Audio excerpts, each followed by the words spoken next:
Hello, everyone. My name is Benedetta, and I'm a co-founder and software developer at Ponicode, which is a startup that helps developers code better using artificial intelligence. As you can imagine, machine learning and NLP in particular are very important topics for us at Ponicode.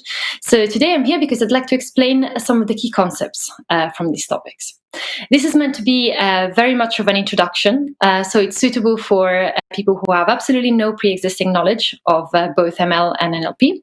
But if you do know lots about these topics, it might still be worth staying with us because I can guarantee that it will be a little bit different from other introductions to ML that you might have seen. Because to make it a little bit less dull, I've decided to present it to you in the form of a story.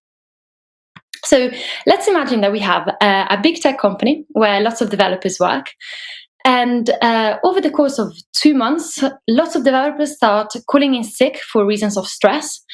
And a few of them actually end up leaving. They receive a lot of resignations. And the reason that they all give is that they're unhappy at their job.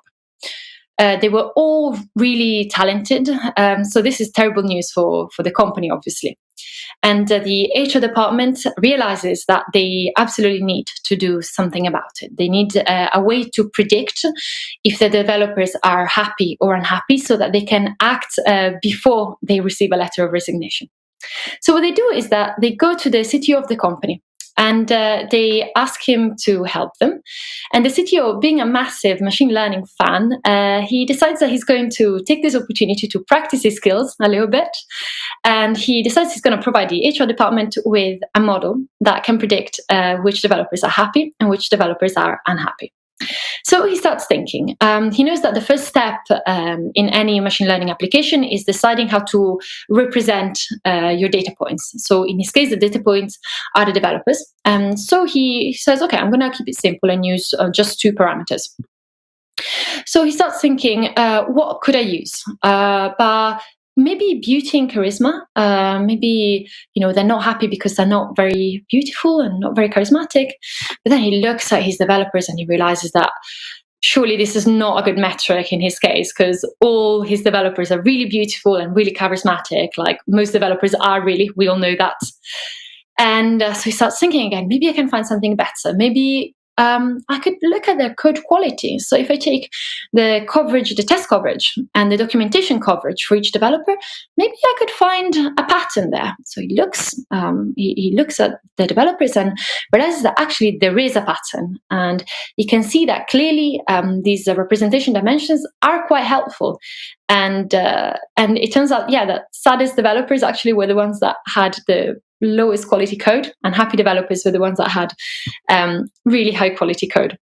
So this is what he does. He decides to represent each developer using a vector that is made up of 2 dimensions, so documentation coverage and test coverage.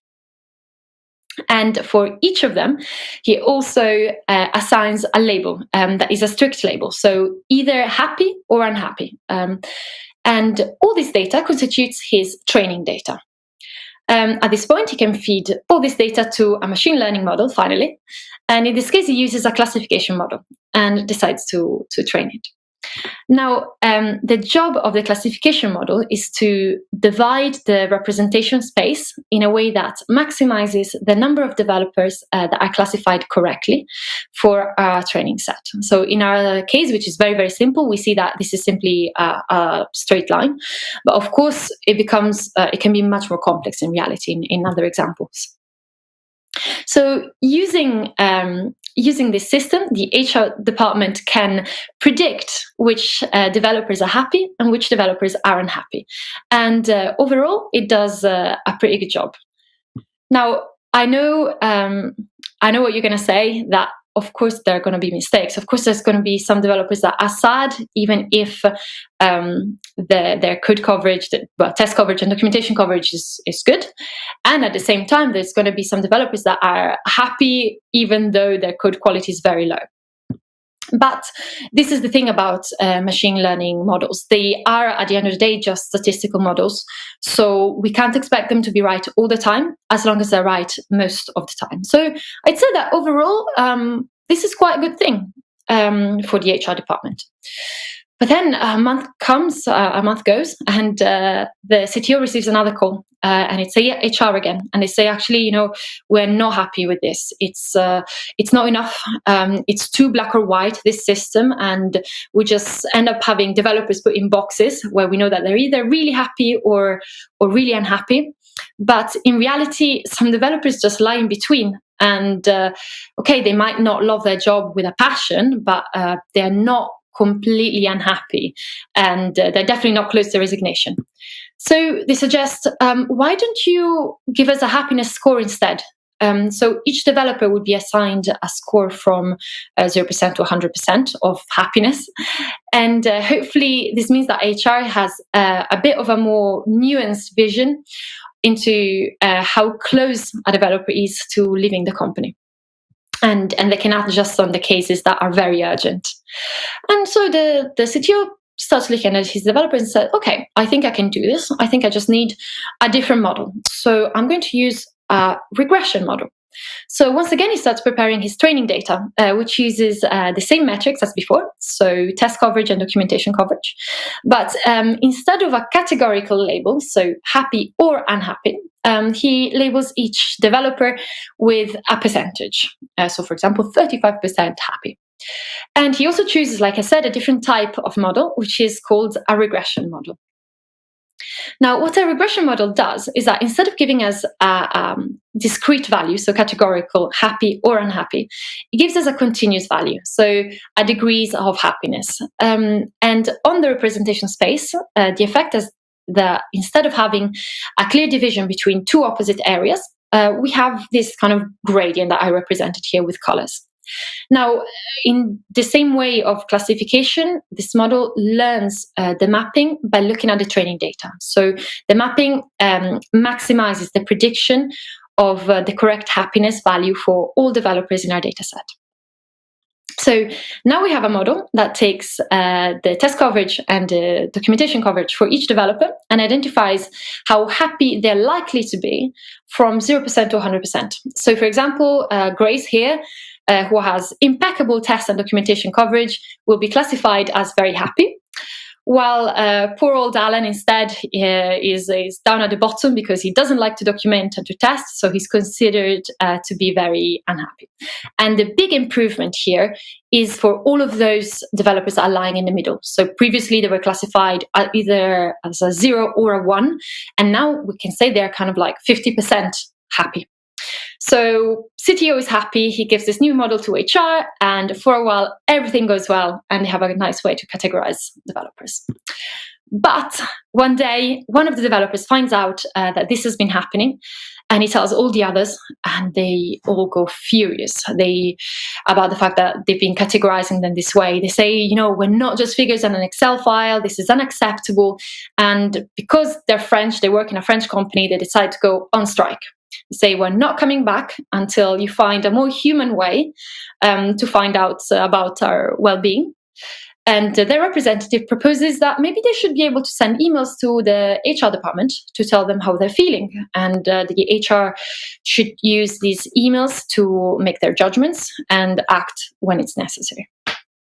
Immediately, HR is inundated by emails, and they realize there is no way they will be able to do this job manually. So once again, they go to the CTO and ask him for a way to help them in the process.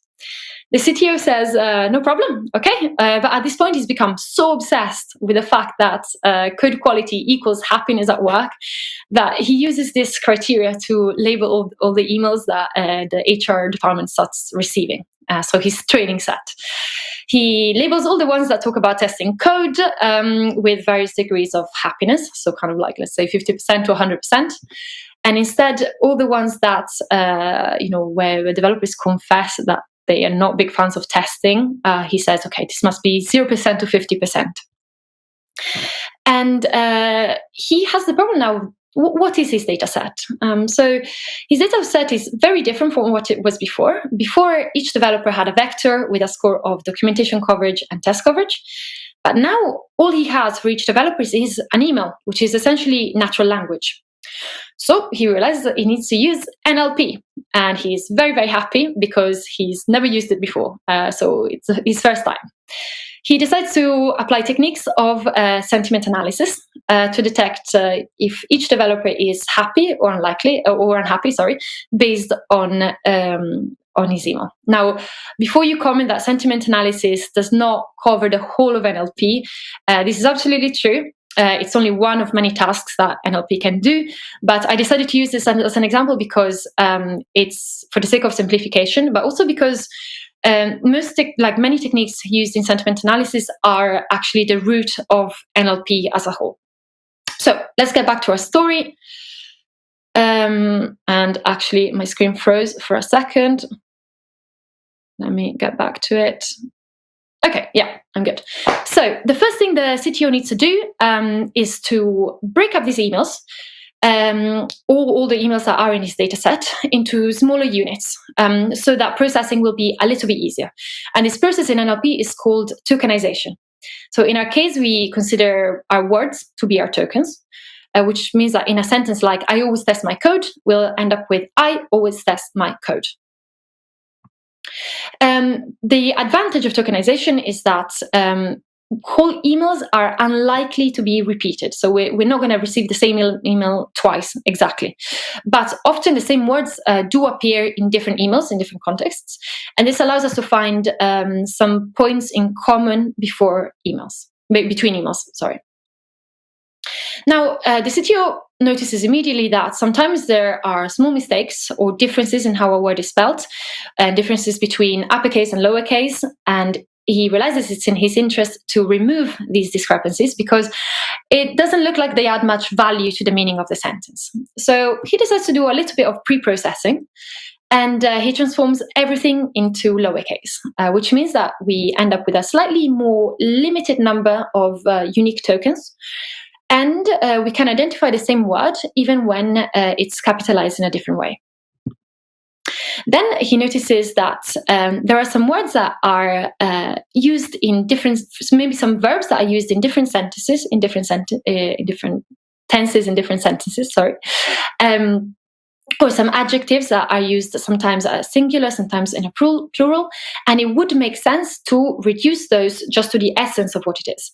So what he does is he breaks down all these words where he notices this behavior, and he breaks them into subwords. Basically, in most cases, he just separates the root of the word from a suffix or a prefix. So like testing becomes just test plus ing, tested is test plus ed, etc. And, he's pretty happy at this point. He can match words not only when they're capitalized differently, but also when they appear in different tenses or with different suffixes, etc. Now, the question is, what do we do with these words? So when we had code coverage and documentation coverage, it was quite easy to picture how to represent it on a space. But how do we do this for words? So basically, we need to go from words to numbers if we eventually want to represent a whole email with numbers, with a series of numbers. So what we do is that we look at the context in which each word appears, and we make the assumption that words that appear most often close together are also close semantically. Now, with this assumption, we can then map the words that are in the same context as close together. Let me explain a bit more. So if we take an example, if I notice that the word bug appears very often near the word sad and almost never near the word happy, then I can deduce that basically they belong to the same family of meaning. And we have some very powerful algorithms in NLP that can exploit this information, and they create numerical representation for words. And they're called embeddings. Now, embeddings help us obtain a space that looks a little bit like this, where we can find, in our example, positive words all cornered on the top right, and negative words are all on the bottom left, and all neutral words are in the middle. So this is good. So we have a representation space for all of the words that can appear in any email. But what does the CTO do at this point? So he needs to exploit this mechanism. Oh, one moment. Okay. So he uses these things, embeddings, to extract semantic information about those emails, and it allows him to make some simple predictions of whether a developer is happy or unhappy, just like before. So, for example, he can take each of the words that make up an email and take the vector that represents them and make the mathematical mean between them. So if we look at it in our embedding space, so we have lots of individual vectors, and we end up having only one vector that represents the whole sentence. That it's kind of like in the center between all of them. And now we can repeat this for all of my emails. And we end up having something that looks like this, which is very similar, if you remember, to the slide where we had all the little faces of the developers. So each of these emails represents a developer, and it's somewhere in an embedding space. So now we know how to represent each email, which is good. We have some numbers, and we know artificial intelligence loves numbers. And we can label them first, of course, and then we feed them to our NLP model as training data.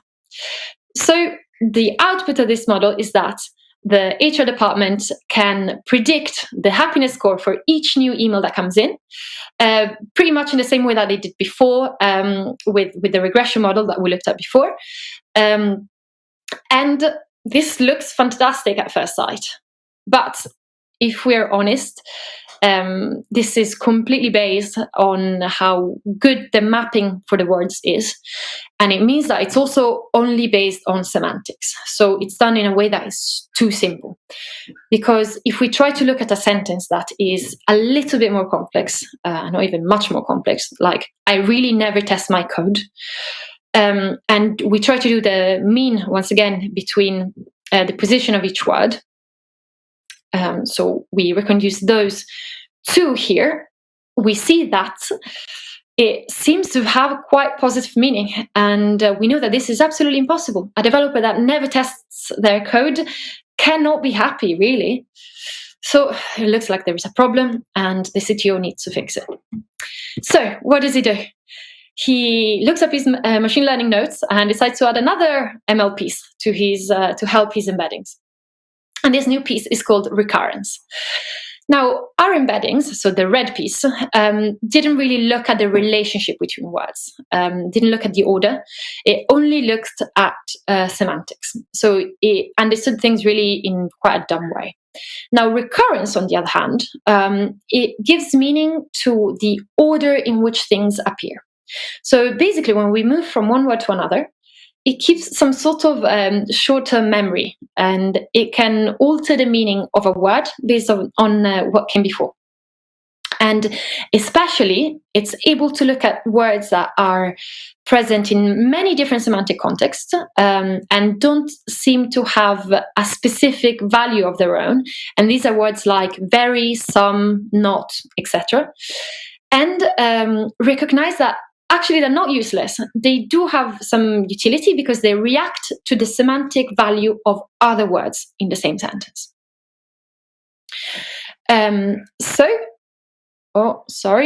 Froze again.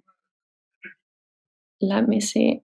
Okay, yes. So he puts together the two pieces and looks at what happens. So the new model starts looking at the tokens in order. So takes them one by one. So first we see the word I for the sentence, I really never test. And I is quite neutral, so nobody says anything. But then we get to the word really. And really has an amplifying meaning. So the recurrence recognizes this and starts kind of repeating to himself, amplify, amplify, amplify, amplify, remember to amplify. And then we move on to the next word. The next word is never, which has a negating effect. So once again, recurrence identifies this and says, okay, amplify, negate, amplify, negate, amplify, negate. And finally, we arrive to the word test. And here our embedding piece sees this and says, oh, I know this, and looks it up, sees that it does have a polarized value, and says, okay, but it means that this sentence so far must be sent by a happy developer. At the same time, yellow piece keeps saying, amplify, negate, amplify, negate. And because we're at the end of our sentence, once we put the two together, we have the embedding that tells us that it's a happy email, and the recurrence that tells us to amplify and negate whatever the embedding said.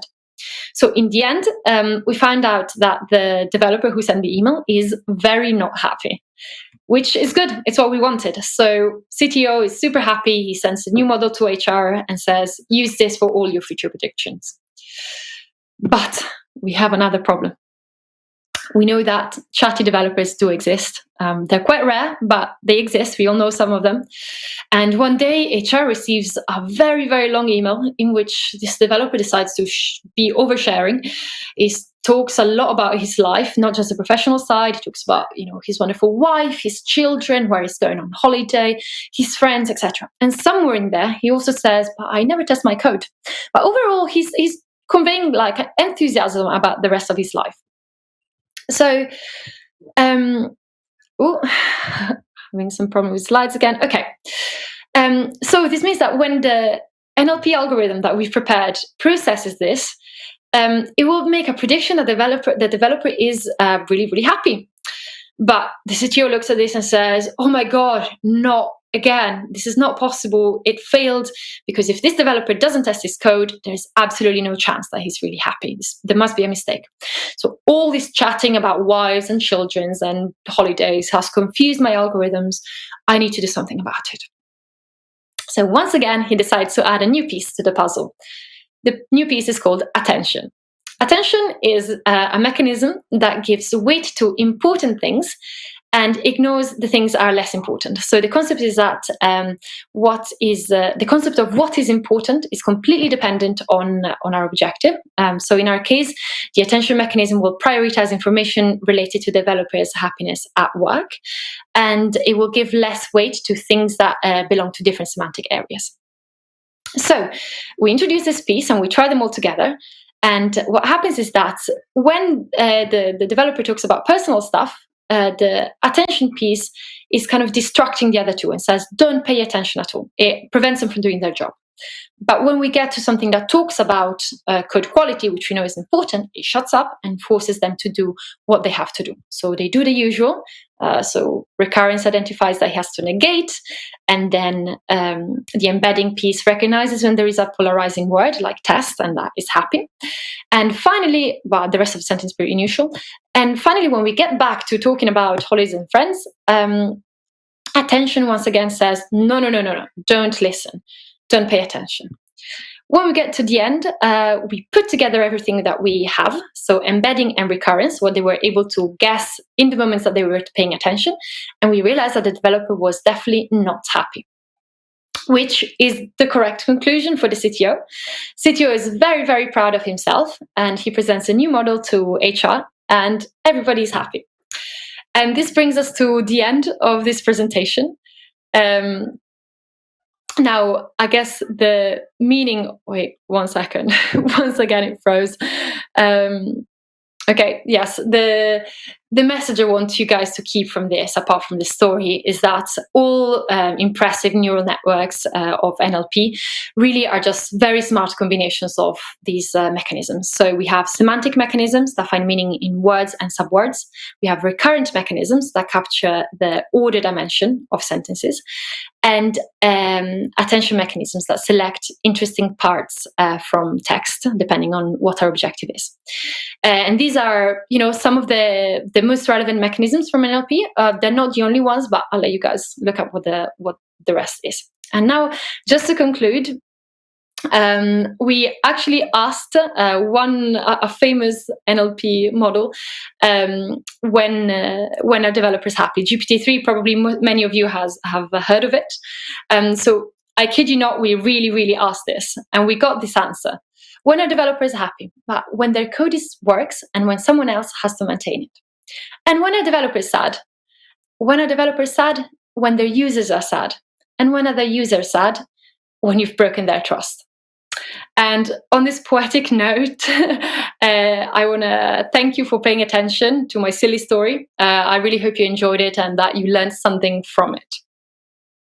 Now, at the start of all this, I also told you that I am a developer. I'm not a data scientist. So why is it me presenting all of this to you, considering I work in a company where there are many great data scientists?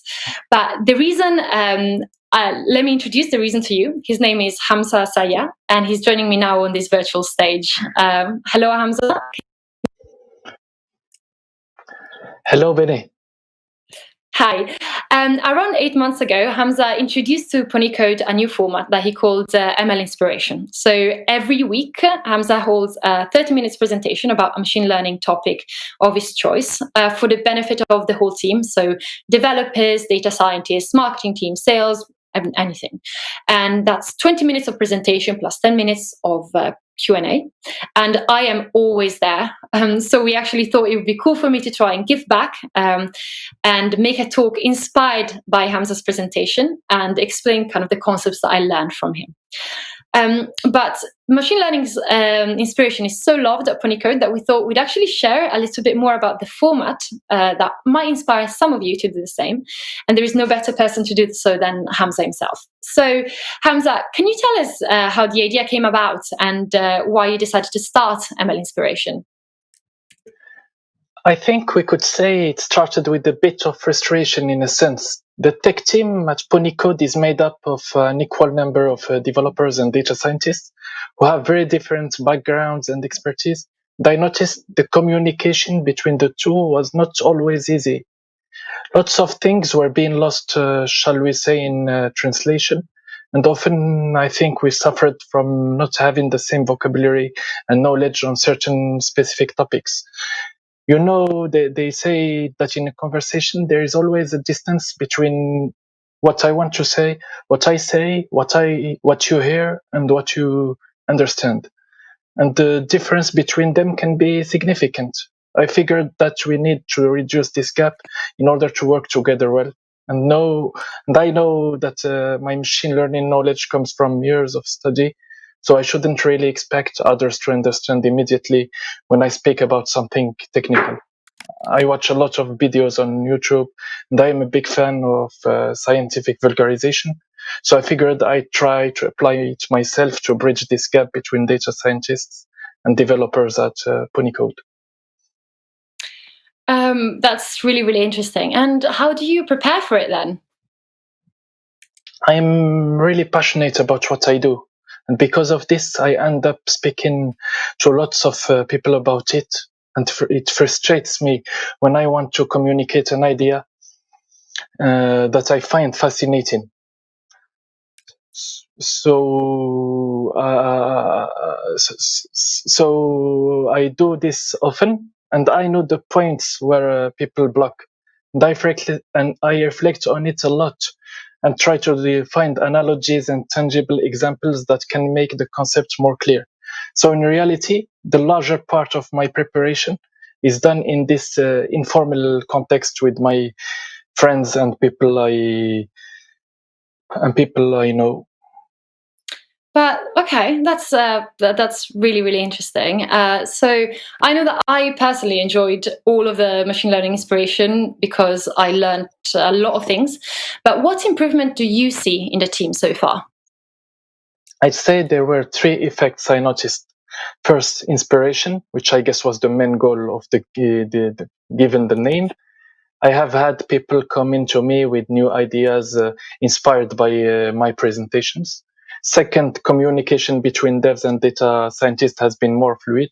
In many cases, we now can use words from the machine learning dictionary without fear of being misinterpreted.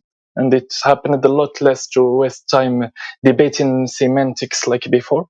And finally, I actually think that it has bounced back and inspired us data scientists because during the Q&A part, developers often make comments and ask questions on our domain, which is code, which in many cases have made us realize new things and think about other approaches.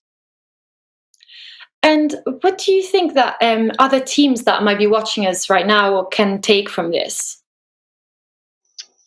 I'd say that whenever there are different expertise that work closely together, especially when topics are technical, miscommunication and misinterpretation are always big risks. So this format of scientific vulgarization can definitely be adapted and would be very beneficial. Hamza, thank you very much. Guys, I hope this was of itself inspiring for at least some of you. If you have any questions, contact us. Thank you.